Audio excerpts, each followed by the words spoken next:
আসসালামু আলাইকুম আরহামাতুল্লাহি ওয়াবারাকাতুহু। AB Jamil launch lover of Bangladesh Facebook page YouTube channel থেকে যারা দেখছেন সবাইকে স্বাগতম। আপনারা দেখছেন এমবি রফরফ সাদ, সে চাঁদপুর থেকে পোস্তগোলা ব্রিজ অতিক্রম করে ঢাকা সদরঘাটের দিকে যাচ্ছে এবং খুব দুর্দান্ত গতিতে সে পোস্তগোলা ব্রিজ অতিক্রম করে সদরঘাটের উদ্দেশ্যে যাচ্ছে তার ডায়াস্টুস ইঞ্জিন গর্জনে। এবং সামনের থেকে ঠিক 3:30 বাজে আলবোরাক ছেড়ে চাঁদপুরের উদ্দেশ্যে যাচ্ছে, দেখতেই পাচ্ছেন নিউ আলবোরাক চাঁদপুরের উদ্দেশ্যে যাচ্ছে 3:30 বাজে ছেড়ে সদরঘাট ত্যাগ করেছে 3:30টায়। এবং আলুর কোস্টাল ঘাটে অবস্থানরত নৌযানগুলি এমবি কার্নিভাল ক্রুজ, তারপরে আছে এমবি সুন্দরবন 10 এবং পরেই আছে এমবি সম্রাট 2 ভাষাঞ্চল রুটে চলাচল করে এবং সুন্দরবন 7 যা কামতলী রুটে চলাচল করতে এখন সার্ভিসের বাইরে আছে। এবং পরেই আছে এমবি পারাবত 12 সুন্দরবন পুবালি 12 যা ঢাকা বগার পটুয়াখালী রুটে চলাচল করে এমবি সুন্দরবন 12 পুবালি 12 আলবোরাক নিউ আলবোরাক ঢাকা চাঁদপুরের উদ্দেশ্যে ছেড়ে যাচ্ছে 3:30 বাজে ঢাকা সদরঘাট ত্যাগ করে চাঁদপুরের উদ্দেশ্যে যাচ্ছে এমবি নিউ আলবোরাক। এবং এমবি রফরফ সাদ সেও চাঁদপুর থেকে এসে ঢাকা সদরঘাটের দিকে যাচ্ছে, দেখতেই পাচ্ছেন এমবি রফরফ সাদ সে ঢাকা সদরঘাটের উদ্দেশ্যে যাচ্ছে। এবং তারপরে আছে MB Sundarban 9 MB Rajarhat 2 new Sabbir 2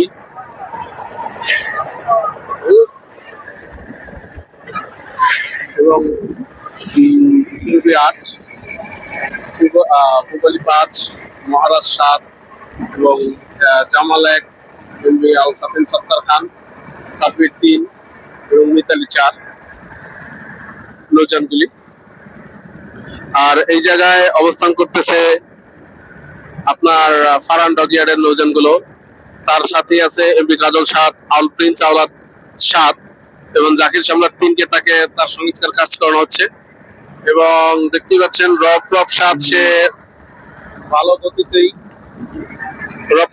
ভালো গতিতেই চাঁদপুর থেকে ঢাকার উদ্দেশ্যে যাচ্ছে এবং পোস্তগোলা ব্রিজ অতিক্রম করে অল্প কিছুক্ষণের ভিতরে চাঁদপুর ঢাকা সদরঘাটে পৌঁছে যাবে।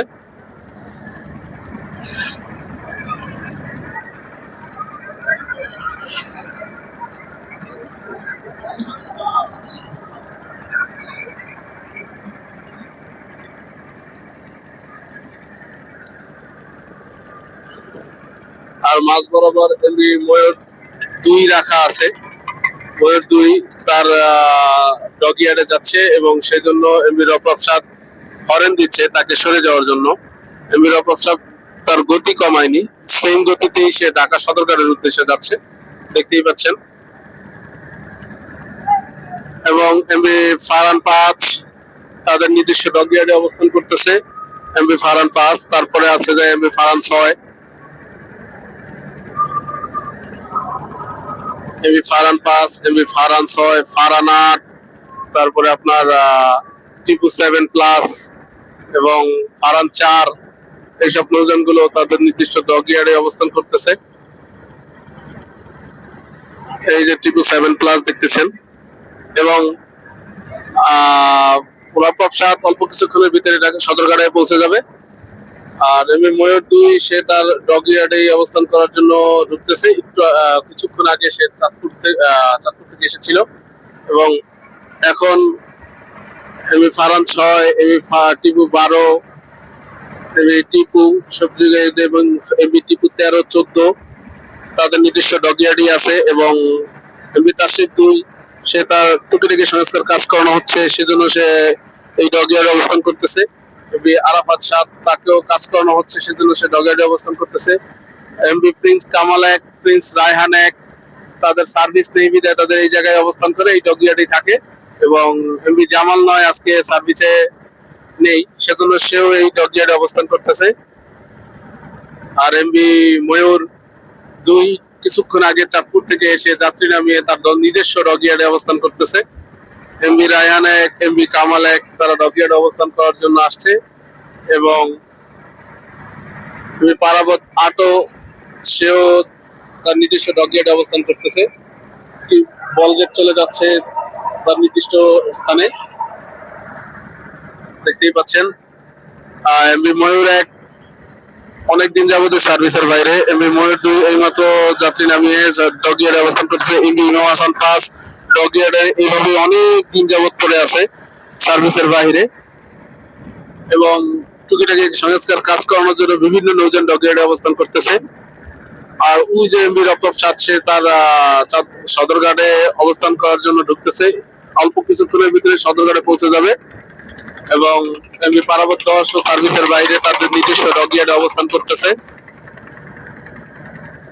আর শ্যামবাজার ঘাটে অবস্থানরত নৌযান গুলো দেখতে পাচ্ছেন, এমবি মর্নিং শান 5, তারপরে আছে এমবি নিউ শান 10, আর গুলব শ্রীনগর 8, লামিয়া 2, কাজী সালাউদ্দিন, এমবি ইগল 8,